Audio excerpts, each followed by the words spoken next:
প্রিয়জনের সঙ্গে ঈদ উদযাপনে বাড়ি ফিরছে মানুষ। ট্রেন, বাস, লঞ্চে উপচে পড়া ভিড়, মহাসড়কে যানবাহনের দীর্ঘ সারি।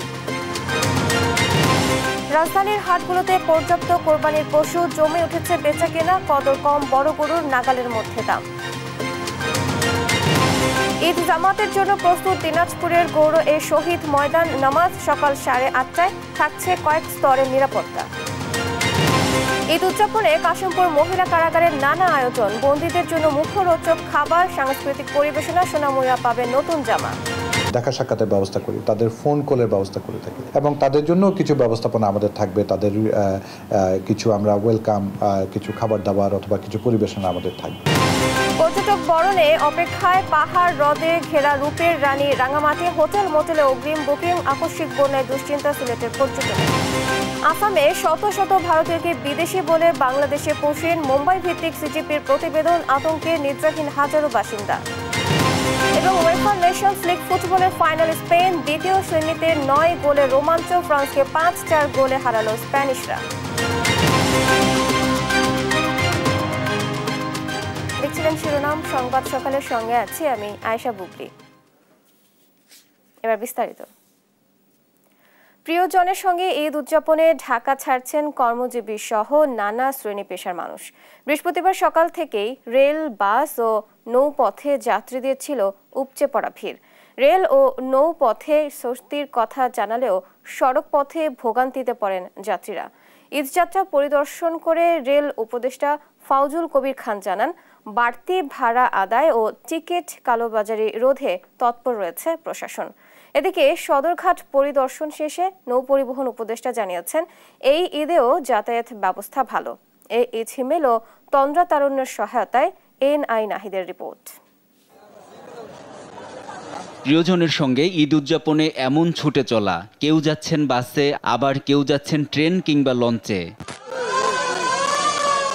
বৃহস্পতিবার সকাল থেকে রাত পর্যন্ত কমলাপুরে ছিল ঘরমুখো মানুষের উপচে পড়া ভিড়। ট্রেনের ভেতরে জায়গা না পাওয়ায় ঝুঁকি নিয়ে ছাদে চড়েন অনেকেই। স্ট্যান্ডিং টিকিট দেয় কিছুটা ভোগান্তিতে পড়েন অনলাইনে টিকিট নেয়া যাত্রীরা। 4 তারিখে টিকিট ট্রাই করছি, 5 তারিখও ট্রাই করছি, 1 ন্যানো সেকেন্ডে টিকিট শেষ। এই টিকিটগুলো যে কে পায় এটা আমরা জানি না। রেল স্টেশন পরিদর্শন করে টিকিট কালোবাজারি রোধের পাশাপাশি নিরাপত্তা জোরদারের কথা জানান রেলপথ উপদেষ্টা। সব ক্ষেত্রেই টাকা ফেরত দেওয়ার ব্যবস্থা করা হয়েছে এবং যেখানে গ্রস ইরেগুলারিটি আছে সেখানে 5,000 টাকা ফাইন করা হয়েছে। কি বলে যে মোবাইল কোর্টের মাধ্যমে ফাইন করা হয়েছে। ট্রেনের ছাদে ভ্রমণের নিষেধাজ্ঞা থাকলেও কর্তৃপক্ষের উপস্থিতিতে এমন ঝুঁকিপূর্ণ ঈদযাত্রা করছেন যাত্রীরা। কর্তৃপক্ষ বলছেন, চাহিদা অনুযায়ী ট্রেন না থাকায় ঝুঁকি নিয়ে যাতায়াত করছেন কেউ কেউ। যে যাত্রী চাহিদা এটা আসলে কয়েক লাখ, তো আসলে এই জন্য দেখা যাচ্ছে যে ট্রেনের যে সিট সংখ্যা আছে তাতে আমাদের যাত্রীদের সংকুলন হচ্ছে না। এদিকে রাজধানীর বাস টার্মিনালগুলো থেকে বিভিন্ন গন্তব্যে যাচ্ছে বাস, তবে সিন্ডিকেট করে বাড়তি ভাড়া নেওয়ার অভিযোগ করেন যাত্রীরা। কচুয়া, সুরমা বাস অনেক সিন্ডিকেট করে রাখছে, 200 টাকা ভাড়া 400 টাকা করে নিচ্ছে। এদিকে সদরঘাট লঞ্চ টার্মিনাল থেকে দক্ষিণাঞ্চলের বিভিন্ন জেলায় যথাসময়ে ছেড়ে যায় যাত্রীবাহী লঞ্চ। তবে প্রতিটি লঞ্চে ছিল ঘরমুখো মানুষের উপচে পড়া ভিড়। গাদাগাদি করে লঞ্চের ডেকে বসে ঢাকা ছাড়েন অনেকেই। নৌপথে ঈদযাত্রার সার্বিক তদারকি করেন নৌপরিবহন উপদেষ্টা এম শাখাওয়াত হোসেন।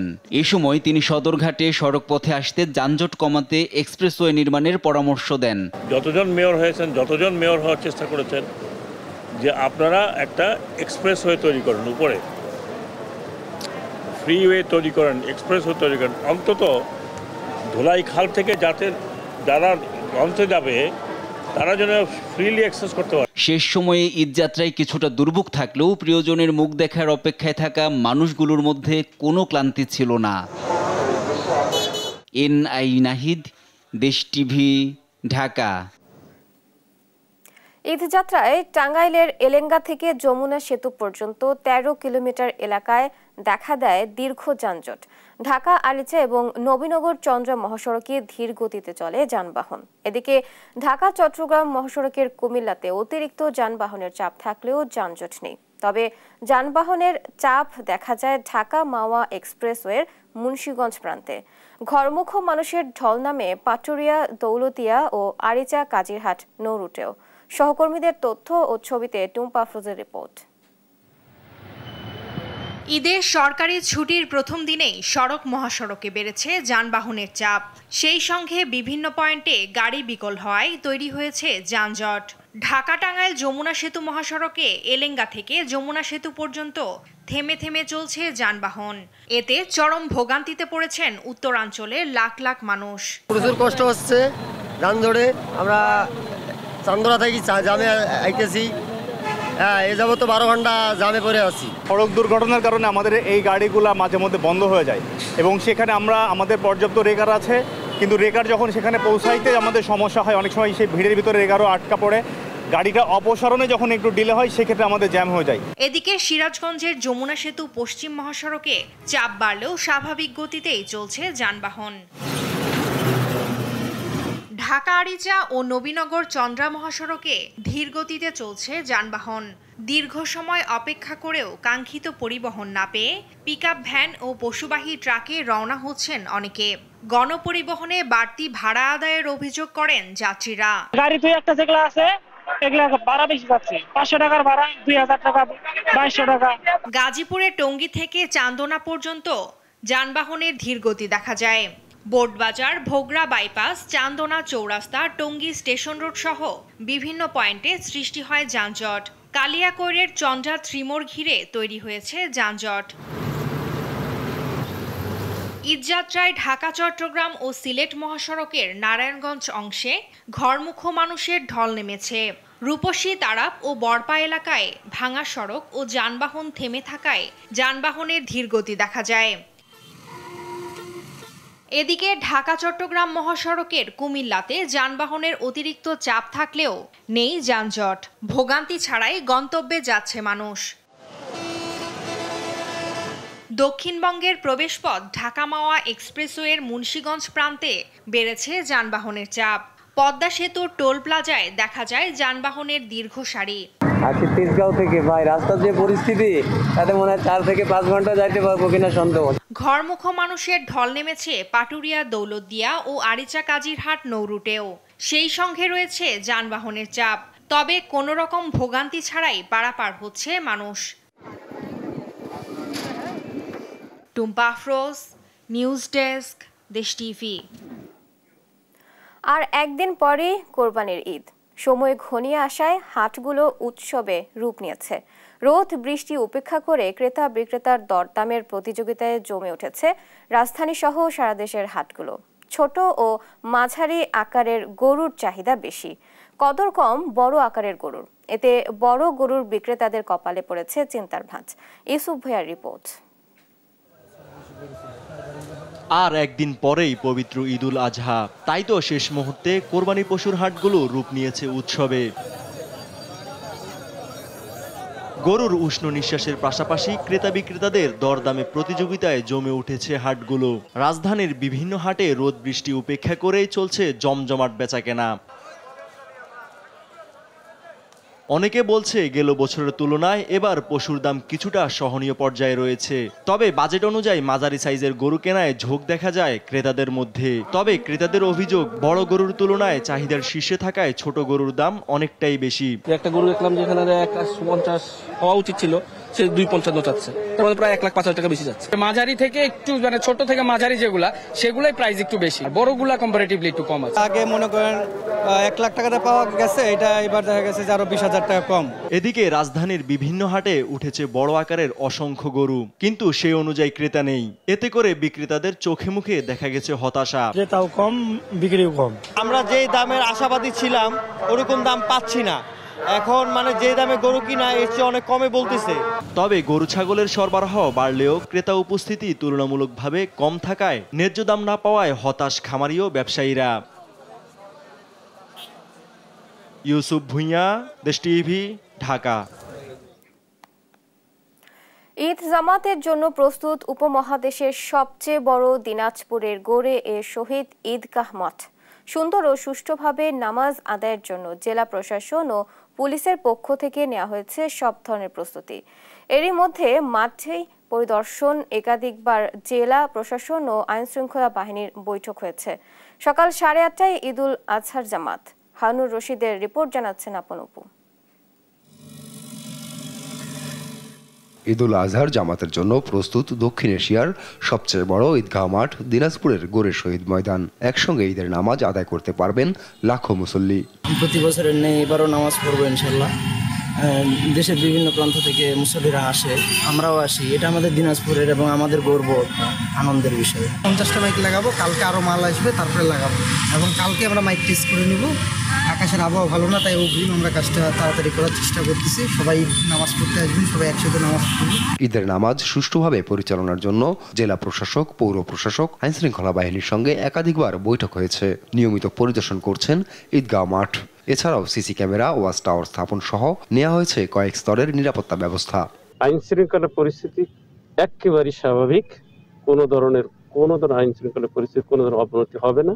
প্রায় 350 পুলিশ সদস্য পোশাকে, সাদা পোশাকে, তারপরে ডিবির পোশাকে ট্রাফিক ব্যবস্থাপনা থাকবে। আমাদের মাঠের নিরাপত্তা, পার্কিং ব্যবস্থা, অজুখানা, এই বিষয়গুলো আমাদের যে মাস্টার প্ল্যান আছে এই মাঠকে ঘিরে, সেই মাস্টার প্ল্যান অনুযায়ী আমরা ইতিমধ্যে ব্যবস্থা নিয়েছি। নামাজ আদায় করতে আসা মুসল্লিদের যানবাহন নিরাপদে রাখারও ব্যবস্থা নেওয়া হয়েছে। সার্বিকভাবে নিরাপত্তার কোনো ঘাটতি নেই বলে জানিয়েছেন জেলা প্রশাসক। ধর্মপ্রাণ মুসল্লিকে এখানে মানানসই পরিবেশে তাদের এখানে প্রবেশ করাবো। ইনশাল্লাহ কোনো রকমের ঝুঁকি আমাদের নাই। আমাদের কোনো এরকম ঝুঁকিপূর্ণ অবস্থা তৈরি হতে পারে এরকম আমাদের কোনো আশঙ্কা নাই। আমরা ইনশাল্লাহ শতভাগ প্রস্তুত আছি। গোরে শহীদ ঈদগাহ মাঠে ঈদুল আজহার জামাত শুরু হবে সকাল 8:30টায়। নিউজ ডেস্ক, দেশ টিভি। খুশির বার্তা নিয়ে আসে ঈদ। পরিবার পরিজন নিয়ে মানুষ মেতে ওঠে আনন্দ উৎসবে, কিন্তু অনেকে চাইলেও পারেন না স্বাধীনভাবে স্বজনদের সঙ্গে ঈদ উদযাপন করতে। তাদের কাছে ঈদ আসে এক ভিন্ন আবহে। কেমন হবে কারাগারের 4 দেয়ালে থাকা কারাবন্দীদের ঈদ? কি আয়োজন করা হবে তাদের জন্য? কারাগারের ঈদের প্রস্তুতির খবর জানাচ্ছেন সাবরিনা মজুমদার। মানুষ যেখানে ঈদের আনন্দ ভাগাভাগি করেন পরিবার পরিজনের সঙ্গে, কিন্তু কারাবন্দীদের ঈদ কিভাবে, কাদের সঙ্গে কাটে জানেন? কেমন হয় 4 দেয়ালের ভেতরের ঈদটা?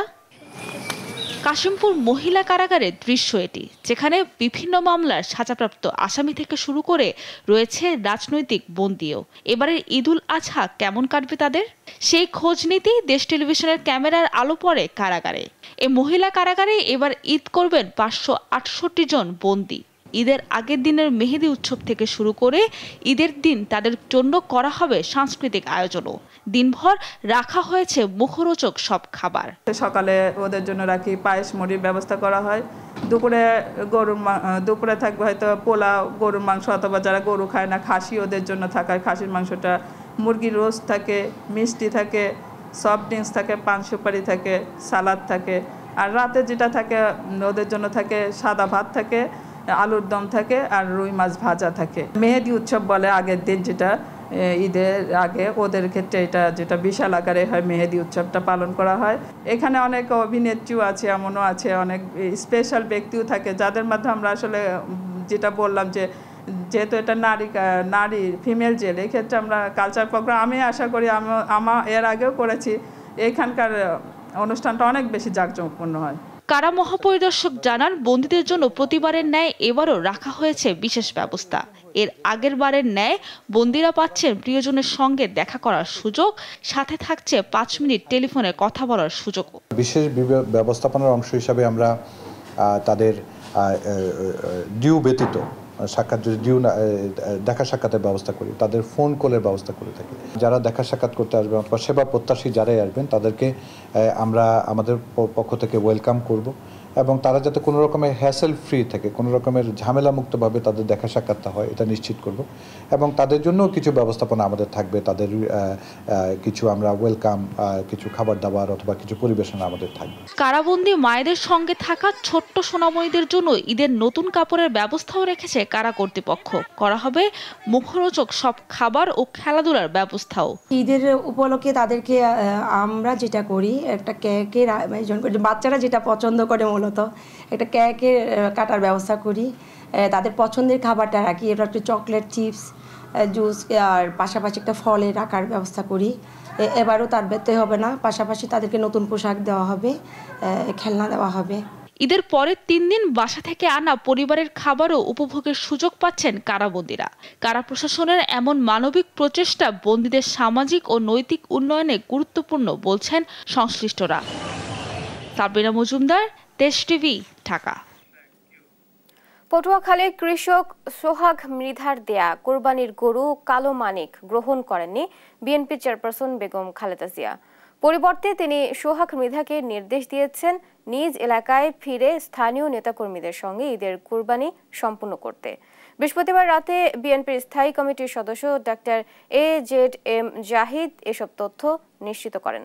তিনি বলেন, কোরবানির পশু উপহার দেওয়ার জন্য সোহাগ মৃধা ও তার পরিবারের প্রতি কৃতজ্ঞতা প্রকাশ করেছেন বেগম খালেদা জিয়া ও বিএনপির ভারপ্রাপ্ত চেয়ারম্যান তারেক রহমান। এর আগে বিএনপি চেয়ারপারসন খালেদা জিয়াকে উপহার দিতে সারটি নিয়ে পটুয়াখালীর মির্জাগঞ্জ উপজেলার উত্তর ঝাটিবুনিয়া গ্রাম থেকে বৃহস্পতিবার সকালে রওনা দেন সোহাগ মৃধা। ফ্রিজিয়ান জাতের সারটির ওজন প্রায় ৩৫ মণ, বাজারে যার দাম উঠেছিল প্রায় 10 লাখ টাকা। যে সবচেয়ে প্রিয় জিনিসটি সেটি উনি নিয়ে এসছে ম্যাডামকে দেওয়ার জন্য। কাজেই ম্যাডাম এটি হয়তো আক্ষরিকভাবেই উনি বস্তুগতভাবে এটাকে গ্রহণ করছেন না।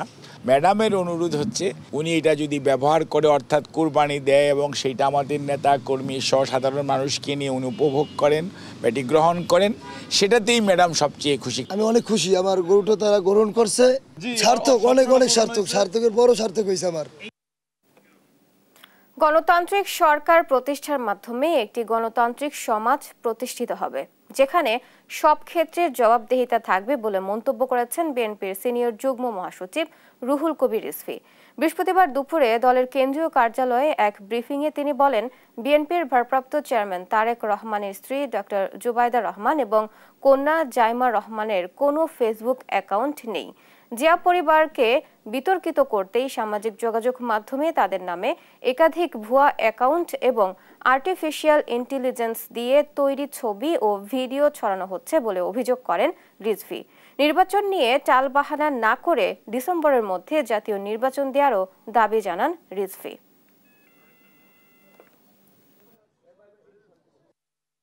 একটা গণতান্ত্রিক সরকার প্রতিষ্ঠার মাধ্যমে আমরা একটা গণতান্ত্রিক সমাজ গড়ে তুলতে পারবো, যেখানে প্রতিটা ক্ষেত্রে জবাবদিহিতা থাকবে।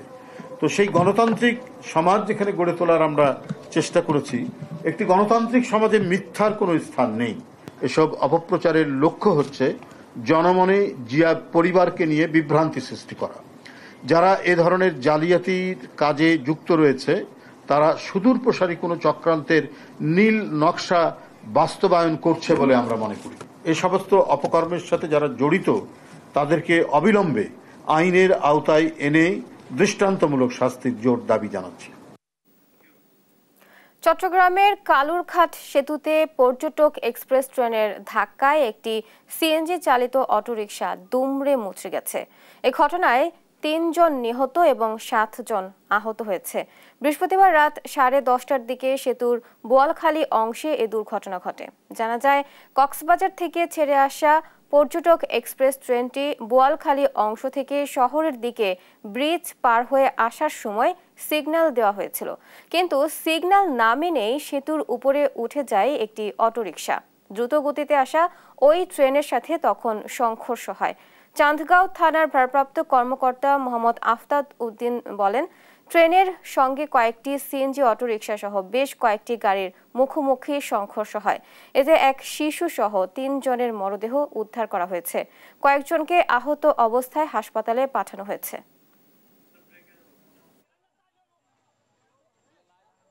প্রাইভেট কার, সিএনজি এবং মোটরসাইকেল ট্রাফিক সিগন্যাল অমান্য করে ব্রিজের উঠে যায়। আমরা রাত 3 জনকে উদ্ধার করতে পেরেছি মৃত অবস্থায়। হতাহত 27 জনের মধ্যে হাসপাতালে প্রেরণ করেছি। যে গাড়িগুলো নিচে পড়ছিল, ফায়ার সার্ভিসের মাধ্যমে ওই গাড়িগুলি কেটে আমরা বের করছি। গাড়ি কেটে বের করার পরে আমরা নিশ্চিত হবো যে ভিতরে আর কোনো লাশ আছে কিনা। রাজধানীর ধামরায়ে এক পরিবারের 3 জনকে শ্বাসরোধ করে হত্যা করে ওই পরিবারেরই মেয়ে জামাই রবিন। হত্যা রহস্য উন্মোচন করে প্রেস ব্রিফিং করেছে police bureau of investigation PBI. তাদের ধারণা, দোকানঘর বিক্রি করে 1,40,000 টাকার লোভে সে শেষ করে দেয় সেই পরিবারের 3 জনকে। তবে ওই টাকার হদিস এখনো পায়নি পুলিশ। শিউলি রায়ের রিপোর্ট। গেল 2 জুন ঢাকা ধামরায়ে মা ও 2 ছেলেকে শ্বাসরোধ করে হত্যা করা হয়। নিজেদের বাড়িতেই পড়েছিল তাদের মরদেহ। ঘটনা তদন্তে থানা পুলিশের পাশাপাশি মাঠে নামে police bureau of investigation PIB. হত্যাকাণ্ডের 2 দিন পরই তারা নিহত নারী নার্গিস বেগমের মেয়ের জামাই রবিনকে গ্রেফতার করে। জিজ্ঞাসাবাদের পর হত্যাকাণ্ডের দায় স্বীকার করেছে সে। আমরা সর্বোচ্চ চেষ্টা করেছি যে আরও কেউ সম্পৃক্ত আছে কিনা এই বিষয়টি নিশ্চিত করবার জন্য। আমাদের এই পর্যন্ত তদন্তে আমরা যেটা কনফার্ম করতে পেরেছি যে সে একাই ঘটনাটি ঘটিয়েছে এবং আর প্রাথমিকভাবে যেটা মনে হয় আর কেউ এর সঙ্গে সম্পৃক্ত না। পিআইবি বলছে ডেকোরেটর দোকান বিক্রির 1,40,000 টাকার লোভে শাশুড়ি ও তার 2 শ্যালককে হত্যা করে রবিন। ঘটনার দিন ভোররাতে কৌশলে বাড়িতে ঢুকে একে একে 3 জনকে বালিশ চাপা দিয়ে মৃত্যু নিশ্চিত করে সে। যে বিজনেস থেকে তাকে বঞ্চিত করা হলো, সে মনে করছে যে আমাকে বঞ্চিত করা হলো, যে বিজনেসটা যেহেতু ক্লোজ করে দেওয়া হয়েছে। আর আরেকটি অভিযোগ হচ্ছে তার শ্যালক তাকে দেখতে পারতো না, যেহেতু সে ওইরকম ফ্যামিলিকে কন্ট্রিবিউট করতো না, তার শ্যালকেরও এক ধরনের ক্ষোভ ছিল। শ্যালকও একটু মাদকাসক্ত ছিল, মার সঙ্গে খারাপ ব্যবহার করতো, বড় শ্যালক শামীম। সব মিলেই তার মধ্যে শ্যালকের প্রতি একটি ক্ষোভ আর শাশুড়ির প্রতি ক্ষোভ হচ্ছে যে আমার বিজনেসটা আমাকে কন্টিনিউ করতে দেয়নি। বিজনেস তো তার না, বিজনেস তার শ্বশুরের। সে মনে করতে শুরু করেছিল যে এটি আমার বিজনেস এবং আমি আমার যথেচ্ছা আমি খরচ করব। এইরকম একটি দ্বন্দ্ব তার মধ্যে কাজ করেছে। তবে এখনো পর্যন্ত ওই টাকার কোনো হদিস পায়নি পুলিশ। শিউলি রায়, দেশ টিভি, ঢাকা। যান্ত্রিক শহরের ক্লান্তি দূর করতে ঈদের ছুটিতে ভ্রমণ পিপাসুদের অন্যতম আকর্ষণে থাকে পাহাড়। এবারও পাহাড় হ্রদে ঘেরা প্রকৃতির লীলাভূমি পার্বত্য জেলা রাঙামাটির বিনোদন কেন্দ্রগুলো ভরে উঠবে পর্যটক বরণে প্রস্তুত হোটেল মোটেলগুলো। ইতোমধ্যে 50 থেকে 60% অগ্রিম বুকিং এর কথা জানান ব্যবসায়ীরা। মিশু মল্লিকের রিপোর্ট জানাচ্ছেন শামীম হোসেন। ছুটিতে শহরের যান্ত্রিকতা থেকে মুক্তি পেতে প্রকৃতির সান্নিধ্যে ঘুরে বেড়াতে চান ভ্রমণ পিপাসুরা। পাহাড় ও হ্রদে ঘেরা প্রকৃতির লীলাভূমি পার্বত্য জেলা বরাবরই পছন্দের তালিকায় থাকে পর্যটকদের। ঈদের টানা ছুটিতে সাজেক ভ্যালি, ঝুলন্ত সেতু, কাপ্তাই লেক, পলওয়েল পার্ক, আরণ্যক ও সুবলং ঝর্ণা সহ আরও মনোমুগ্ধকর পর্যটন স্পটগুলো মুখরিত হয়ে উঠবে পর্যটকে। ঈদুল আজহাকে সামনে রেখে পর্যটকদের চাপ সামলাতে শহরের প্রায় শতাধিক হোটেল মোটেল ও গেস্ট হাউস প্রস্তুত। এরই মধ্যে অধিকাংশ হোটেলের 50 থেকে 60% রুম বুকিং হয়ে গেছে বলে জানিয়েছে কর্তৃপক্ষ। আর এবারের ঈদে ঝুলন্ত সেতুতে প্রচুর পর্যটক ভ্রমণের আশাবাদ জানালেন পর্যটক ব্যবস্থাপক। আমরা একটা বড় আয় করব এরকম একটা চিন্তা ভাবনা আছে আমাদের, কারণ আমাদের অনেক বুকিং আছে টুরিস্ট আসার জন্য। আমাদের সংস্কারের কাজ যেগুলো ছিল সব কাজ শেষ করে ফেলছি। এখন আশা করি টুরিস্ট আসবে, আমাদের একটা ভালো ব্যবসা হবে। এবার বুকিং ও ভালো আসছে, 60% মতন অলরেডি বুকিং হয়ে গেছে। রাঙামাটিতে ঘুরতে আসা পর্যটকদের কাছে অন্যতম আকর্ষণ হচ্ছে স্থানীয় তাঁতে বোনা বিভিন্ন পোশাক। পর্যটকদের চাহিদার কথা বিবেচনায় নিয়ে বাহারি পণ্যের পসরা সাজাতে ব্যস্ত সংশ্লিষ্ট ব্যবসায়ীরা। ট্রেডিশনাল ড্রেস যেগুলো আছে ওইগুলো আমরা রাখছি আপনার। আর কাস্টমার তো এখন টুরিস্ট ভালো হবে এই প্রত্যাশায় আমরা ঈদের জন্য ভালো ভালো কালেকশন রেখেছি।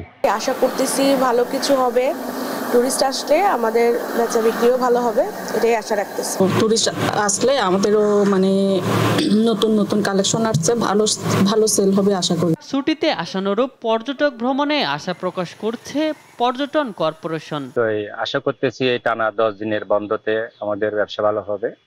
আর চালকরা, মালিকরা আমরা সবাই প্রস্তুতি আছি, টুরিস্ট আগমন হবে, সেই পরিপ্রেক্ষিতে আমাদের ব্যবসাটা ভালো হবে। আমাদের ঝুলন্ত ব্রিজ সবকিছু আমরা নতুন ভাবে সাজাচ্ছি। আশা রাখি এই ঈদের ছুটিতে আমাদের সম্মানিত যারা দর্শনার্থীরা রাঙামাটিতে বেড়াতে আসবেন তারা প্রাণ ভরে আমাদের পর্যটন হলিডে কমপ্লেক্স আমাদের অপরূপা রাঙামাটি উপভোগ করতে পারবে। ঈদের ছুটিতে রাঙামাটির বিভিন্ন পর্যটন স্পটে প্রায় 20,000 পর্যটক আগমন ঘটবে বলে প্রত্যাশা সংশ্লিষ্টদের। নিউজ ডেস্ক, দেশ টিভি। ঈদ এলেই পর্যটকদের ঢল নামে সিলেটে। সরগরম থাকে পর্যটন স্পট সহ নগরের হোটেল মোটেলগুলো। তবে চলতি সপ্তাহে আকস্মিক বন্যায় সাদা পাথর, জাফলং সহ কয়েকটি স্পট পানিতে তলিয়ে যাওয়ায় সাময়িক বন্ধ ঘোষণা করা হয়েছে এসব স্পট। পর্যটন খাত নিয়ে দুশ্চিন্তায় ব্যবসায়ীরা। খালেদ আহমেদের রিপোর্ট, জানাচ্ছেন আপন উপু। প্রতি বছর ঈদে পর্যটকে সিলেট সরগরম থাকলেও এবার একেবারেই উল্টো চিত্র। সিলেটে দেখা দিয়েছে আকস্মিক বন্যায় সাদা পাথর, জাফলং সহ কয়েকটি পর্যটন স্পট তলিয়ে গেছে। এসব স্পট সাময়িক বন্ধ ঘোষণা করেছে স্থানীয় প্রশাসন। তবে বন্যার পানি নেমে গেলে সঙ্গে সঙ্গেই খুলে দেওয়া হবে এসব পর্যটন স্পট। উপজেলা প্রশাসন থেকে নিষেধ করা হয়েছে। আপনার যেহেতু ঢলের পানি আছে, আমাদের দুর্যোগপূর্ণ আবহাওয়া থেকে গেলে আবার করে দেওয়া হবে। পর্যটকদের নিরাপত্তার সাথে এটা আপাতত আপৎকালীন সময়ের জন্য বন্ধ রাখা হয়েছে। পর্যটন সংশ্লিষ্টরা বলছেন, এবারের ঈদে আগের মতো পর্যটকের ঢল নাও নামতে পারে। তবে বৃষ্টি না বাড়লে পর্যটন স্পটে যেতে কোনো সমস্যা হবে না বলে মনে করছেন তারা। এদিকে পর্যটকদেরও কমেছে আগ্রহ। আমরা যদি প্রাকৃতিক দুর্যোগ মোকাবিলার যথেষ্ট পদক্ষেপ নিতে পারি, তাহলে আমরা পর্যটন এই শিল্পটাকে বাঁচিয়ে রাখতে পারবো। বৈরী আবহাওয়ার কারণে যেতে পারবো কিনা এই নিয়ে শঙ্কায় আছি। বাংলাদেশের উজানে প্রচুর বৃষ্টি হচ্ছে। এই বৃষ্টিপাতে যদি পাহাড়ির ঢল নামে, তবে হয়তো সিলেটের পর্যটন স্পটগুলোতে স্বাভাবিক চলাচল কিছুটা বিঘ্ন হতে পারে। বিরূপ পরিস্থিতিতে শঙ্কায় পড়েছেন চায়ের রাজ্য সিলেটের হোটেল মালিকরা। তারা বলছেন, প্রতি বছর পর্যটকদের ভিড় থাকলেও বন্যা পরিস্থিতির কারণে এবার কিছুটা ক্ষতির মুখে পড়তে পারে তারা।